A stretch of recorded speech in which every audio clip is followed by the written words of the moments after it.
The psychology of money in everyday life. Money isn't just a tool for buying things. It's a deeply emotional, psychological force that shapes our decisions, behaviors, relationships, and even our sense of identity. The way we think about money, how we spend it, save it, or avoid it, reveals a lot about our inner world. And yet, many of us rarely stop to examine the beliefs and emotions that drive our financial behavior. In this post, we'll explore the psychology of money in everyday life, looking at 4 key areas: money habits, emotional spending, financial trauma, and cultural views of money. Along the way, we'll draw on key insights from psychology, behavioral economics, and the popular book, The Psychology of Money by Morgan Housel. Let's begin with the everyday habits we develop around money. Everyone has them. You might always round up your change into a savings jar or automatically put purchases on your credit card without thinking. These habits feel automatic because they've become part of your routine.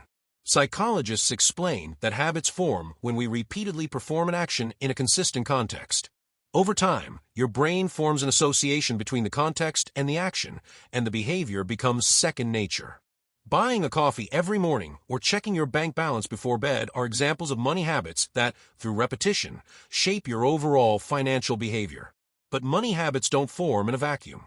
Our early life experiences and environments we grow up in contribute heavily to our financial tendencies. Researchers have found that even children as young as 5 display consistent behaviors around money. Some children are natural savers, while others are natural spenders. These tendencies often emerge from both temperament and observation.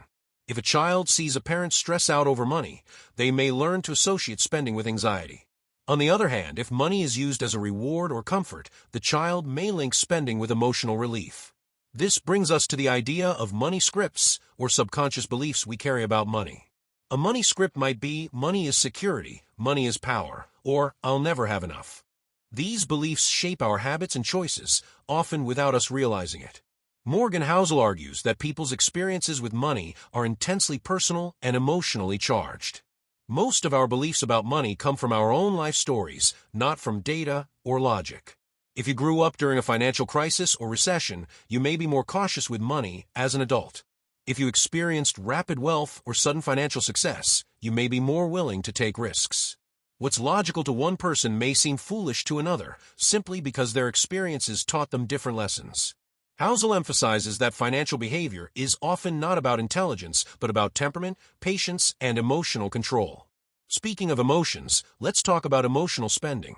This is a common phenomenon where people spend money to cope with feelings. You've probably heard the term retail therapy. That's emotional spending, buying something not because you need it, but because it makes you feel better. Research shows that nearly 80% of people have bought something just to cheer themselves up.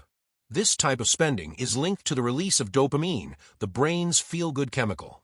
The anticipation of buying something new, the excitement of shopping, and the pleasure of having a new item all contribute to a short-term emotional boost. However, emotional spending is not always driven by joy. Often it's rooted in sadness, stress, loneliness, or boredom. When life feels out of control, making a choice, even a small purchase, can give us a sense of autonomy and relief. This is particularly true when we're feeling powerless. Buying something gives us a quick win. The danger is when emotional spending becomes a regular coping mechanism. If you rely on spending to manage your feelings, you may end up in financial trouble, which then leads to more stress and more emotional spending, a vicious cycle. Another important concept here is present bias. Present bias is our tendency to focus on immediate gratification rather than long-term consequences. This is why we might spend money impulsively even if we know we should be saving. The future feels abstract, while the present is vivid and pressing. Our brain is wired to prioritize short-term rewards, which is why saving money or delaying gratification can be so challenging. This brings us to another deeply psychological aspect of money: financial trauma. Financial trauma occurs when someone experiences a significant financial crisis or hardship that leaves lasting emotional scars. This could be growing up in poverty, experiencing homelessness, losing a job, facing bankruptcy, or being the victim of fraud. Like other forms of trauma, financial trauma can lead to anxiety, fear, shame, and avoidance behaviors. For example, someone who grew up in a household where there was never enough money might develop a scarcity mindset, the belief that money is always about to run out. As adults, they may oversave, hoard resources, or experience intense anxiety about spending even small amounts. Others might respond to financial trauma in the opposite way, by spending freely, avoiding budgeting, or ignoring bills. This can be a form of denial, an attempt to distance themselves from past pain. Still others may become financially dependent on others or feel unable to manage money due to past betrayals or failures. Financial trauma can also show up as an extreme fear of debt, compulsive saving, or chronic underearning.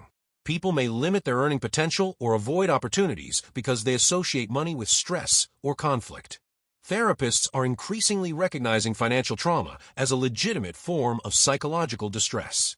Financial therapy, a blend of psychological counseling and financial planning, is a growing field that helps people work through the emotional roots of their money behaviors. Understanding your money story, the experiences, beliefs, and emotions that shape how you relate to money, is a key step in healing financial trauma. Cultural factors also play a huge role in how we perceive and use money. Every culture has its own norms, values, and expectations around money. For example, in some cultures, frugality is a virtue and saving is strongly emphasized. In others, spending and showing wealth are seen as signs of success. In East Asian cultures influenced by Confucian values, saving and financial caution are often encouraged.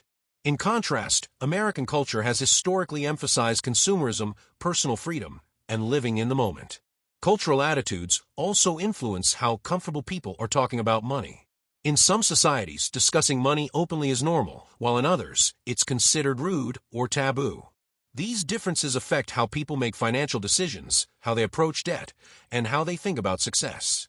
For example, some cultures prioritize financial support for extended family, while others focus on individual financial independence. Even within one country, subcultures can have very different attitudes toward money. Immigrants often carry their cultural beliefs with them, and these beliefs can persist for generations. Studies have found that children and grandchildren of immigrants often retain the saving or spending habits of their ancestral culture, even if they grow up in a very different economic environment. Culture also shapes what people believe money is for. Is money for security, freedom, status, or pleasure? These beliefs influence financial goals and decisions. Someone who sees money as security may prioritize saving and investing. Someone who sees money as a tool for enjoyment may prioritize experiences and lifestyle.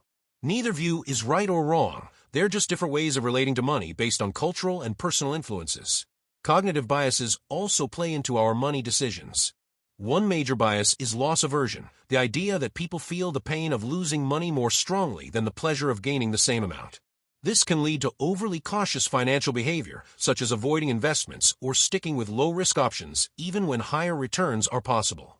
Another bias is mental accounting, the tendency to treat money differently depending on where it comes from.